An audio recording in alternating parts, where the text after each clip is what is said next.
And the same is true in sport nutrition. There are many controversies in sport nutrition today. Should we recommend a high-fat diet or a high-carbohydrate diet? Should we recommend a high-protein diet for all athletes? What about hydration? Should we simply tell athletes to drink when they're thirsty, or should we give them a drinking plan based on experience? What about supplementation?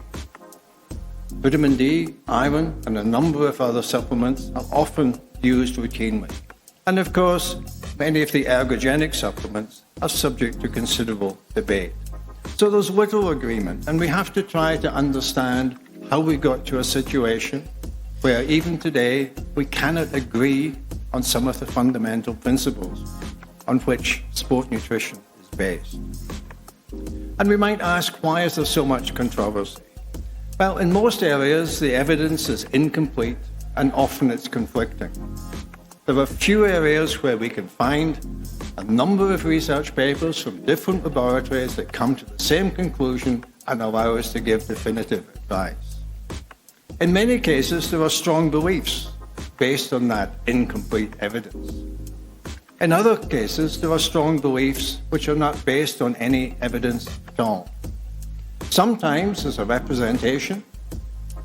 misrepresentation of the evidence, which sometimes appears to be deliberate. And of course, people like publicity, or some people do, and they like to take a contrary stance to raise their profile.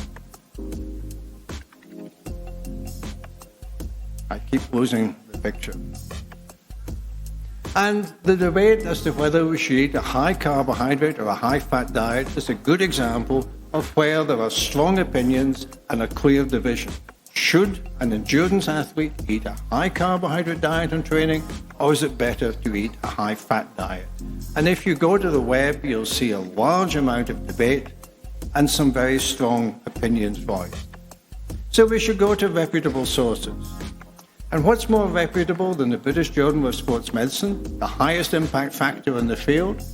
What could be better than an editorial in that journal, which has been subject to peer review? So here's a statement from an editorial in that journal relating to carbohydrate diets. And in it, it says, insulin is secreted by the pancreas in response to carbohydrate ingestion, not in response to fat or protein. A fairly innocuous seeming statement, supported by 3 references to the published literature. It must be right, mustn't it? Well, it's wrong. Protein is a powerful stimulus of insulin secretion, and fat ingestion to some extent will raise the circulating insulin level. It's simply wrong. So how come there are 3 references to support it?